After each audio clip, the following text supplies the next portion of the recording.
ዋናው ነገር ነው የተበላሸው፣ የቃላት ጉዳይ አይደለም። ቅድም እንዳልኩት ሃይማኖተ አበውን ብንመለከት ትላልቆቹ ቅዱሳን ምንም ሲጽፉ አትናቴዎስ እንዳለ እከሌ እንዳለ ያሉ ነው የሚሄዱት። አሁን ያጋጠመን ነገር ያኔ ከጠቅላይ ሚኒስትሩ ደብዳቤ ተቀይሮ የሐዋርያትን ቀኖና ሲሽሩ ለምን ሻራችሁ ብለን ስንንጫጫ የመለሱት ምንድነው? እኛንን እኮ ቀኖና የምንሰራው አሉ። እውነት ነው፣ ቀኖና ይሰራሉ። ሲሰሩ ግን ከነሱ በፊት ያሉት ቅዱሳን የተመሰከረላቸው ለሐዋርያ ቅርብ የሆኑት የመጀመሪያዎቹ 2-3 ምዕተ ዓመታት የነበሩት ከነሱ ጋር ተጣልተው አይደለም የሚሰሩት። ያን እያብራሩ ዘመኑን እየዋጁ ነበር መቀጠል የነበረባቸው። እንሽራለን ብለው ነግረውናል እኮ። ብፁዕ አቡነ ኤርምያስ እኮ ፊት ለፊት እኛንን ቀኖና የምንሰራው አሉ። 11 ነጥብ ያለው የአብይ አህመድን ደብዳቤ ተቀብለው የመጡ ጊዜ አረ ተው፣ በዚህ በማያምን እኛን ሊያጠፋን ብዙ ዓመት በሰራ የዘር ስርዓት ውስጥ ተሳትፋችሁ ቤተክርስቲያኒቷን እንዳታጠፉት የሚል ጩኸት ስናሰማ ቀኖናስ ቢሆን እኛንን እኮ የምንሰራው ነው ያሉን እኮ። ስለዚህ ጉዳዩ የዚህ ሰውዬ አይደለም። ጉዳዩ ሲኖዶሱ ተበላሽቷል፣ ሞቷል ነው። ማንኛውን የአበውን መልእክቶች አስቡት፣ ከነሱ በፊት ባለው ላይ ነው ተጨማሪ የሚገነቡት የሚጨምሩት። የኛዎቹ ደግሞ ነቅለው ነው የሚተክሉት። የሐዋርያቱን ይነቅላሉ፣ የአላውያንን አምሰው ይተክላሉ። ይሄ ሰውዬ የዛ ውጤት ነው። እና ቅድም እንደተባለው ምንጩን ነው ማከም። ተመርዟል፣ በሙሉ ተመርዟል። በዚህ በሐዋርያት ሥራ እኮ ይላቸዋል። ምዕራፍ ስንት ነው መምህሬ? ምዕራፍ 20 ቁጥር 28 ይመስለኛል። እግዚአብሔር ራሱ ኢየሱስ ክርስቶስ በደሙ የዋጃትን ቤተክርስቲያን መንጋውን ትጠብቁ ዘንድ ለራሳችሁም ተጠንቀቁ መንጋውንም ጠብቁ ነው። እነዚህ እኮ ለራሳቸውም አይጠነቀቁም፣ መንጋውን ወደ ገደል የሚነዱ ሰዎች ናቸው። እኚህ ሰውዬ ያን ቃል ሲናገሩ ያሉት አትደንግጡ፣ ራሳቸውን ቤዛ አረጉ። አየህ፣ እመቤታችን ቤዛ አትባልም አሉና ቤዛ ሆነው ቀረቡ። አትደንግጡ፣ ድንጋጤ የሚያርቁ ሆኑ። ማንንም አባት ማንንም መጽሐፍ መጥቀስ አይፈልጉም። ፍጹም ኦቶሪቲ ሆኑ ብቻቸውን። በኦርቶዶክሳዊት ቤተክርስቲያን እኮ እንኳን ግለሰብ ሲኖዶሱ ብቻውን ኦቶሪቲ አይሆንም። ኦቶሪቲ የሚሆነው በቀደሙ ሲኖዶሳት በዓለም አቀፉ ሲኖዶስ ማዕቀፍ ውስጥ ነው ኦቶሪቲው። ከዛ ከተጋጨ እኮ ሲኖዶስ ስሙን መቼስ በሕግ አትከለክለውም። ቅዱስ ነኝ፣ ቅዱስ ሲኖዶስ ነኝ፣ እኛና መንፈስ ቅዱስ ወስነናል የሚለውን ቃል እኮ ሳዊሮስም ወሊሶ ተናግሮታል። ምላስ እኮ አይደለም ጉዳዩ። እኛና መንፈስ ቅዱስ ወስነናል ብሎ የብሔር ብሔረሰቦች ሲኖዶስ አለ። አሁን እግዚአብሔር መንፈስ ቅዱስ ክብር ምስጋና ይግባውና አንድ አዳምን ሳይሆን ሊያድን የመጣው ሌላ ብሔሮች የሚባሉ ከሰውነት የተለዩ አካላትን ሊያድን የመጣ አዲስ መንፈስ አለ ማለት ነው። ከሳዊሮስ ጋር የወሰነ መልሶ ግን በዛው ሲመት ላይ ሲቀድስ በዘዚያ ዝንቱ ምንድነው በመንፈስ ቅዱስ አንድ አድርገን በዚህ ጵርስፎራ ፈውሰን አንድ አድርገን ይላል። መልሶ ብሔር ብሔረሰብ ይሾማል። የጥምቀትን ዘር አፍርሶ ትቶ የስጋን ዘር በዘር ፖለቲካ በተቋቋመው ትርጓሜ መሰረት አዲስ ሲኖዶስ ይፈጥራል። ያን ቅዱስ ይለዋል። ከዛ ርኩሰቱን ሲጽፈው እኛና መንፈስ ቅዱስ ወስነናል ብሎ መንፈስ ቅዱስን ይሳደባል። ብላስፌሚ እኮ ነው። እኛና መንፈስ ቅዱስ ማለት አይችሉም። እነሱና አብይ ናቸው የሚሰሩት። እነሱና ህዋት ናቸው የሚሰሩት። እነሱና መንፈስ ቅዱስ አይደሉም። እነሱና ፍትወታቸው እነሱና ገንዘባቸው ናቸው የሚሰሩት። የአብይ ደብዳቤን እያገላበጠ እኛና መንፈስ ቅዱስ ወስነናል ይልና እውነቱን ስትነግረው ሲኖዶስ አይሳሳትም እንደ ካቶሊክ ሊከራከር ይመጣል።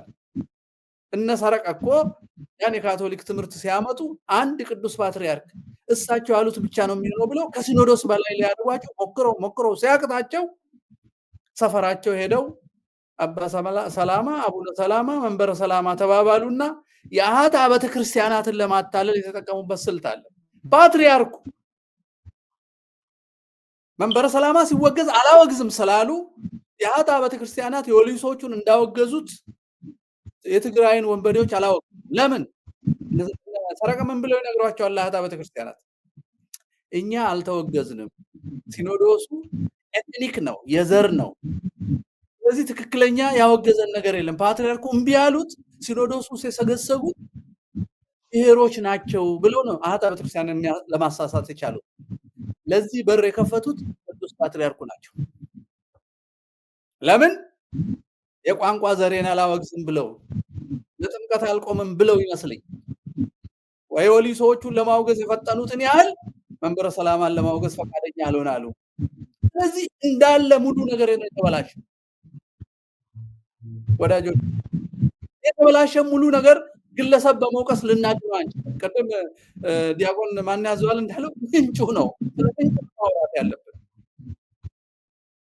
እኚህ ንጹህ እንትን ተብሎ የተሾሙ ሰዎች ንጽህናቸው ለዘር ፖለቲካቸው መቆማቸው እንጂ ለጥምቀት አለመቆማቸውን አየን። ከቅድስት ተዋህዶ መስመር ውጭ መሆናቸውንም ደግሞ ከነሱ በፊት የተነሱትን 2000 ዓመት የነበሩትን ቅዱሳን አስተምሮ ሁሉ በድፍረት ሽረው ራሳቸውን ቤዛ አድርገው አትደንግጡ ብለው ለሰው ዋስትና ሰጡ። ከዚህ የበለጠ ክደት፣ ነውረኝነት አለ? የዚህ ምንጩ ነው መታከም ያለበትና ቅድም የተባለውን ለመድገም ለማጽናት ነው በእውነት የደገምኩት እንጂ አዲስ ነገር መናገር ያለ እና ምንጩ ላይ እንስራ ነው። እና አንድ አስተያየት ሰጪ አንተ እንዳነበብከው እነሱ የማውገዝ ስልጣናቸውን በገዛ እጃቸው ከጣሉት፣ የመንፈስ ቅዱስ ስልጣናቸውን አብይ ጋር ወስደው ከጣሉት የኛ በክርስቶስ የምናምነው ያሉ ሰው ያለው በአስተያየቱ እውነት ነው። ራሳቸውን ካስወገዙ ለአላዊ ከሰሩ እኛ ከዛች ከትልቋ ቤተክርስቲያን አንለይም የምንል ሰዎች ናቸው ነን። ተሰብስበን መላ መፈለግ ያለብን እና እግዚአብሔር ደግሞ ከኛ ጋር ይሁን። አሜን። በእውነት እና መዋቅር ሳይሆን እውነትን መከተል የሚያስፈልግ የክህነት ስልጣን የክርስቶስ ትተውታል። ዘር ነው የሚያገለግሉት እና ምዕመናን አጥቢያ ጀምሮ አሁን እንደተባለው ራስን መጠበቅ፣ ሌሎች ደግሞ እውነተኞቹ ለቤተክርስቲያን የምትጨነቁ ካላችሁ ዓለም አቀፍ የሆነ ጉባኤ እንዲኖር አያታ ቤተክርስቲያናት በዚህ ጉዳይ እንዲገቡና እንዲረዱ ማድረግ ያስፈልጋል እንጂ ዝም ብሎ አባት አክብር አባት አይን አዎ አባት ሲሆን አይነካም። ለመንጋውና ለራሱ የሚጠነቀቅ ሲሆን አይነካም። እውነት ነው። ለምንድን ነው የማልነካው? ልድን ፈልጌ። አሁን ለምንድን ነው የምነካው? ልድን ፈልጌ። ለምንድን ነው አያድነኝም? በዚህ መንገድ ለልጅ ልጅ የሚተላለፍ ደዌ አውርሷት ሀገሪቷን ክርስትናን አጥፍቶ በኦርቶዶክስ ስም እየተጠራ ለዓለም ሁሉ ዕዳ የሚሆን ኦርቶዶክስን ስም በሙሉ የሚያጠፋ መንገድ ላይ ነው ያለ ነው። ለዓለም አብያተ ክርስቲያናት ሁሉ ዕዳ የሆነ ስራ ላይ ነው ያለ ነው። ወይ እንደ ሉተር ወጥቶ ዲኖሚኔሽን መባል ይሻላል። እኛ ዲኖሚኔሽን አይደለን፣ መሰረት ነው። ሮጦ ሄደው ነው ዲኖሚኔሽን የሚባለው። የምን ዲኖሚኔሽን ነው? አሁን የሄዱት ሄደዋል ተብሎ ሰው ይሸሻቸው ነበረ። በቦታው ያለን መስለን ስሙን ይዘን ግን ኦርቶዶክስ አይደለንም። ሲኖዶሱ እንደሱ ነው የሆነው እና እሱን ማረም መስራት ያስፈልጋል። እና አባቶች ጳጳሳት ጵጵስናቸው ማስጠበቅ ከፈለጉ ፖለቲካውን መፍራት ማቆም አለባቸው። ክርስቶስን ነው መፍራት ያለባቸው። ድሎታቸውና ምቾታቸውን አይደለም መንከባከብ ያለባቸውን። ለልጆቻችሁና ለራሳችሁ ተጠንቀቁ። እሱም እስከ መስቀል ድረስ ነው። በክርስቶስ መንገድ ካልሄዱ እሱ ተሰውቶ ከተቤዠን እነሱ መከራ ተቀብለው ሊቤዡን ይገባል። አሁን ደግሞ ቤዛ የሚለው እንዴት ይቤዡናል ብሎ ደግሞ ክርክር አያምጣብን። እንግዲህ የቃላት መምህራኑ ቤዛነትን በደንብ አስፋፍተው አሳይተዋል። ሊቤዡን ነው የተሰሩት። ምን ማለት ነው? በዚህ ዘመን የመጣውን ፈተና ሊያሳልፉን እንጂ የፈታኞቹ አገልጋይ እንዲሆኑ አልነበረም የመጡት። አሁን እኮ አገልጋይ ናቸው። ቀኖና ሻርክ ስትለው እኛ ነን የምንሰራው ይላል እኮ። ስራ ግን ከጠላት አታምጣ ደብዳቤ። አይ እኛ ነን የምንሰራው። መቼ ሰራህ ደብዳቤን የተቀበልከው? ከዛ እኛና መንፈስ ቅዱስ ወስነናል። ኖ አንተና አብይ ነው የወሰንከው። ይህን ነው ተነጋግረን ማረም ያለብን። የእግዚአብሔር መንፈስ ቅዱስ የዘረኞችና በድሎትና በምቾት መቃብር ያሉ ሰዎች መጠቀሚያና መደበቂያ አይደለም። ይሄ የብሔር ብሔረሰብ ፌዴሬሽን ምክር ቤት ነው። የእግዚአብሔር መንፈስ ቅዱስ ጉባኤ አይደለም። ይህ ነው መነጋገር ያለብን ብዬ ነው የማምነው።